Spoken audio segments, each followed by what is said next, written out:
停飞了整整22年。新加坡航空突然宣布要在2026年重返西班牙马德里。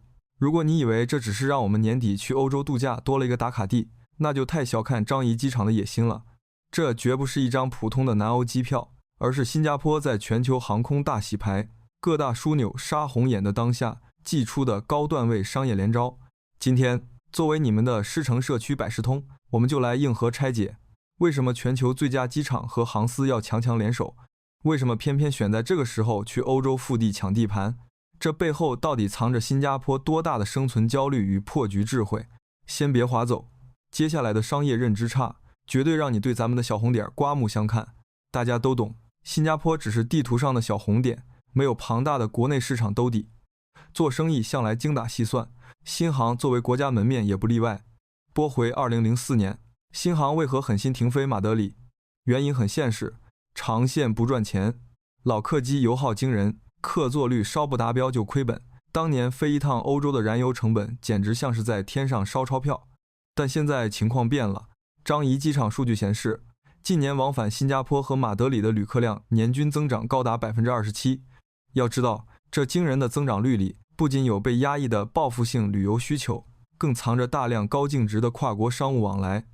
比如西班牙正大力发展的绿色能源和科技初创产业，吸引了无数亚洲资本的目光。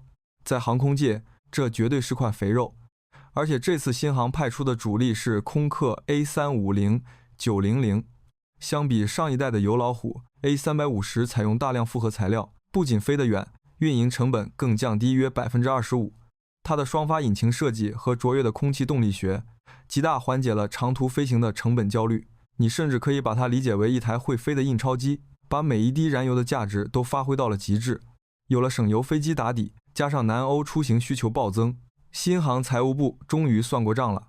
但如果你觉得新航复航仅因为飞机省油，人变多，那就太简单了。真正让新航重磅压住，甚至重构欧洲航线的，是他们手里的一张航空界王牌。这张王牌到底是什么？注意看复航路线图，有个极具深意的细节，它不是从樟宜直飞马德里，而是先飞巴塞罗那，再飞马德里。别小看这个中转，里面藏着航空界最值钱、最难拿的隐形护城河第5航权。什么是第5航权？用新加坡人熟悉的轿车打个比方，假设你叫车从樟宜去玉郎溪，司机本只能拉你这单，但若司机有第5航权，他在5级市放你下车后，能合法接上新客人继续开往玉郎溪，赚第2份车费。套用到新航，长途直飞马德里风险极高，万一淡季客座率不满，燃油和人工费分分钟教你做人。但有了第5航权，新航在巴塞罗那降落后，不仅能让部分乘客下机，还能在当地合法卖票，把想去马德里的欧洲人接上飞机。要知道，欧洲的航空市场保护主义极其严重，本土3大航空集团对自己的地盘看得比命还重。一个亚洲航司想要在欧洲内部2座核心城市之间做起客运买卖，这难度不亚于虎口夺食，等于新航直接在西班牙本土开了家迷你欧洲航司。这招顺手牵羊，完美填补了后半程空座率，分摊了巨额成本，还把手伸进欧洲本土航司的钱袋子。一家亚洲航司能在欧洲双城间卖票，需要极其高明的外交与长远的双边利益交换。这不仅需要强大的航司运营实力，更需要国家层面的隐形背书。很多航司眼红却拿不到许可。在全球航司为利润发愁时，新航精准利用第5航权，把 A350 商业价值榨干到极致。但这不仅是航权谈判的胜利，背后更是一场关乎樟宜机场生死存亡的保卫战。新航这么拼，不仅为财报好看，更是为了樟宜机场的生存。大家平时聊起飞欧洲，常会选择在迪拜、多哈或伊斯坦布尔转机，机票便宜，机场豪华。没错，这正是我们最大的威胁。阿联酋航空、卡塔尔航空等中东土豪巨头正疯狂抢夺跨洲际中转流量。中东3大土豪航司的打法极其简单粗暴，就是用超能力砸出一条黄金走廊。他们动辄包下几百架 A380 和宽体客机，把头等舱做成奢华的空中套房，凭绝佳地理优势，盘踞亚非欧十字路口，把全球旅客吸到沙漠枢纽，再像发快递般分发世界各地。面对这种降维打击，樟宜机场若只靠本地500万人口，别说撑起全球最佳招牌，连维持现有航班密度都难。航班一旦变少，张仪就会沦为普通区域机场。所以新航绝非孤立复航马德里，同期还在疯狂加密曼彻斯特、米兰等欧洲航班。这是一场系统性全球航网重构。张仪与新航一荣俱荣，新航在欧洲网撒得越密，就能把越多可能去中东转机的旅客硬生生拉到新加坡。旅客在星耀张仪消费，再由新航送往东南亚或澳洲，这就是枢纽经济的赢者通吃。面对中东土豪动辄买几十架宽体客机，把机票价格压到极低的财力压制，新加坡只能靠更密集的航线、更极致的中转体验破局。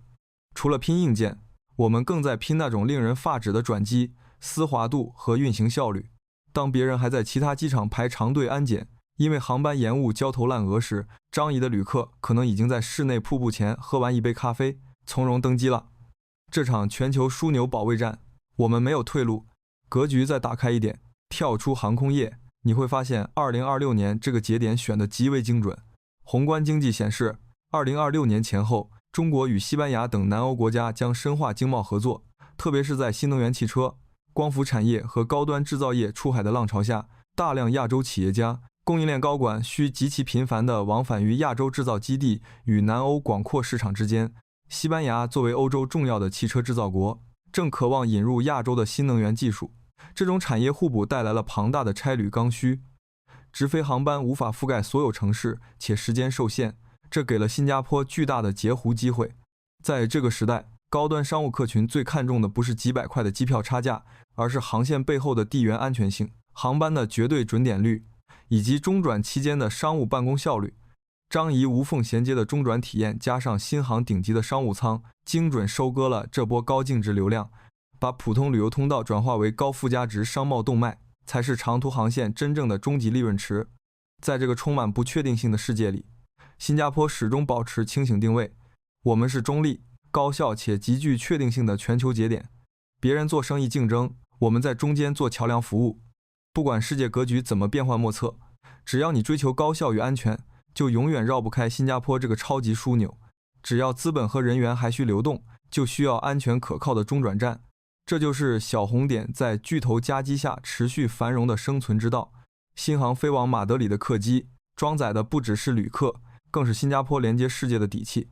从停飞22年到强势回归，新航重返马德里绝非简单航线调整，它是对第5航权规则的极致利用，是对中东巨头的正面硬刚，更是张仪机场为保住全球枢纽王座落下的大旗。